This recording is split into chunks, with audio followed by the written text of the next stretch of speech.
On est sorti de la culture du résultat à tout prix, je vous dirais. Puis, il y en a des résultats. C'est ça qui est hallucinant. Il y en a énormément.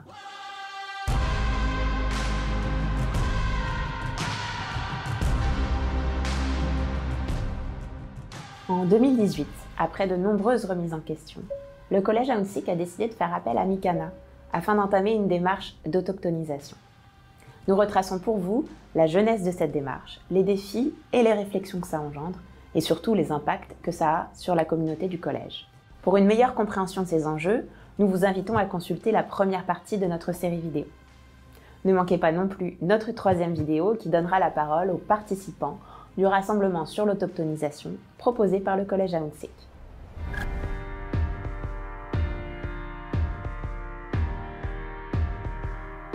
En fait, on travaille avec le Collège Ahuntsic depuis 2018. Ça a commencé, en fait, par une demande pour donner une conférence sur les réalités autochtones.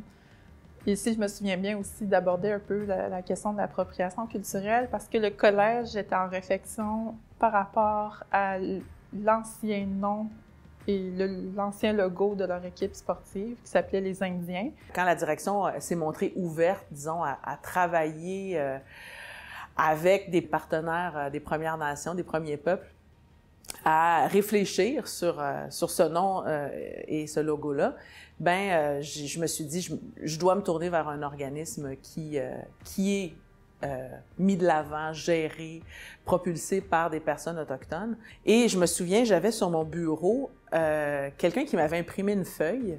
Il y avait le nom Mikana, il y avait une très courte description. Puis j'ai envoyé un courriel à l'adresse qui était là pour lui parler du changement de logo et du nom de l'équipe sportive, mais on a rapidement ouvert sur beaucoup plus large que ça. La toute première question à se poser, c'est quoi nos motivations derrière ça? Est-ce que, justement, c'est parce que là, en ce moment, c'est un sujet populaire, que c'est parce que, là, ça donne qu'il y a des opportunités de financement, puis là, j'ai besoin de trouver un organisme autochtone pour ma demande de financement. Est-ce que c'est moi pour mon ego? Puis, dans certains ateliers, j'ai été surprise quand même de voir à quel point certaines personnes avaient eu le courage d'être honnêtes à travers ces questions-là.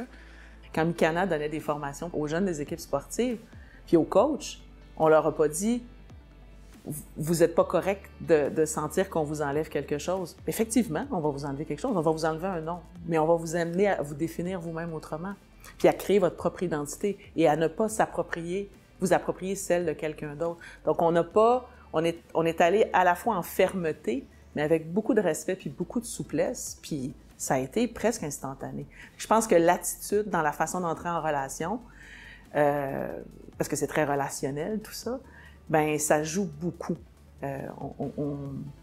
Ça sécurise l'autre aussi, qui va être amené à changer, mais qui peut le faire en collaborant plutôt qu'en se braquant. On est aussi dans un contexte où est-ce que il y a cette prise de conscience collective de la société là, qui se fait, puis là, tout d'un coup, les gens sont pressés. Ils veulent être formés maintenant sur les réalités autochtones. Puis je fais pas des blagues, il y a des gens qui nous ont déjà appelés, ils voulaient décoloniser leur milieu en une semaine. Puis... L'idée au collège, c'était pas de changer pour changer. À ce moment-là, si on avait fait ça, à mon avis, on serait passé à côté d'une super belle opportunité d'éducation collective. Moi, je le savais depuis le début que quand on commence ça, il n'y a pas de fin. Il n'y a pas de fin à la décolonisation, il n'y a pas de fin à ce genre de processus-là. Donc, assez rapidement, je me souviens de discussions avec Mélanie, notamment à l'époque, puis ensuite avec Widia, sur la possibilité d'autochtoniser des cours, d'autochtoniser des programmes.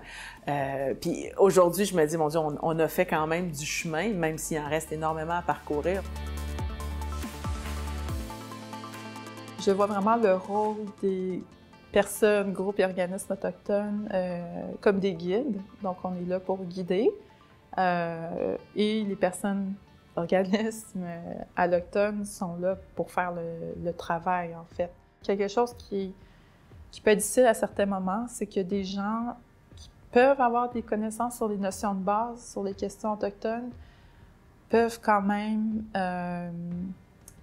faire preuve d'inconfort ou de bien conscient par rapport aux questions autochtones. Puis ça nécessite une autoréflexion puis des remises en question que pas tout le monde est prêt comme, à avoir. J'ai pas senti dans mon milieu qu'il y avait de fortes résistances. Il y avait des individus qui étaient opposés à toutes sortes d'affaires. J'ai reçu des courriels d'enseignants, notamment, entre autres, qui comprenaient pas de quoi il s'agissait ou qui voyaient des mots comme autochtonisation, décolonisation comme une réelle menace à leur propre identité.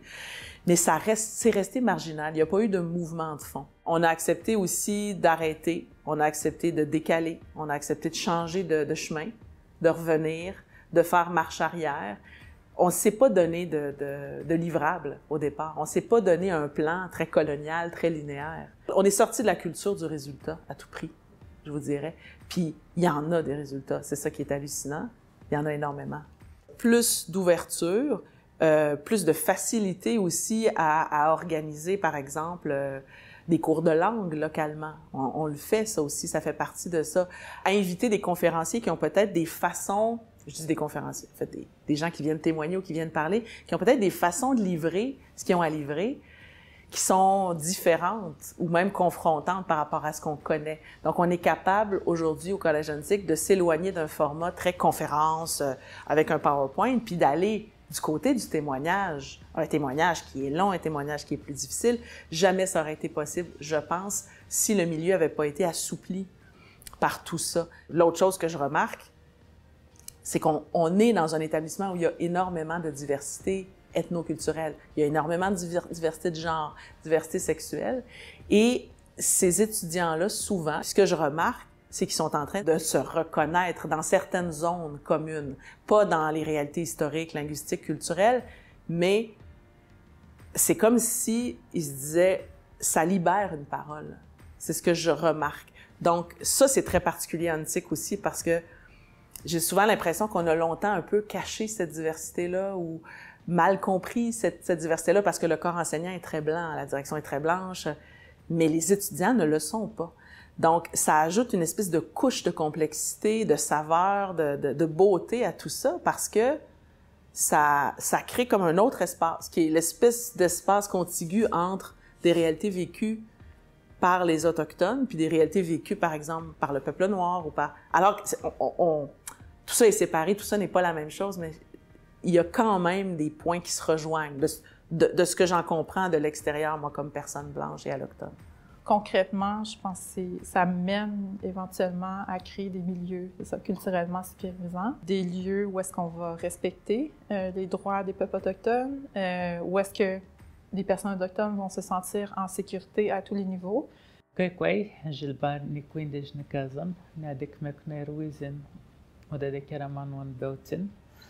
Bonjour, mon nom c'est Gilbert Nikwi, je suis de la nation Atikamekw de Manoan et je suis facilitateur à la vie étudiante autochtone du Collège Antique. On a un espace autochtone ici au Collège Antique, c'est un espace où est-ce qu'ils peuvent venir, comme se rencontrer, relaxer ou juste venir s'asseoir de temps en temps, jaser. Je m'assure que l'étudiante en question puisse avoir des bons services qu'il lui faut. Puis souvent, on va adapter aussi à sa réalité parce que des fois aussi, mes collègues, ils ont besoin de personnes autochtones pour mieux intervenir aussi auprès des étudiantes autochtones. Puis on travaille mutuellement comme ça. Quand je suis arrivée ici en 2019, le Collège Antique était déjà dans cette démarche-là, la démarche d'autochtonisation. Je trouve que ça a été quelque chose qui a été remarquable quand je suis arrivée ici au Collège Antique, c'est que les gens étaient déjà sensibles à ce sujet-là. Ça m'a permis, moi, de me faciliter à m'intégrer dans l'équipe.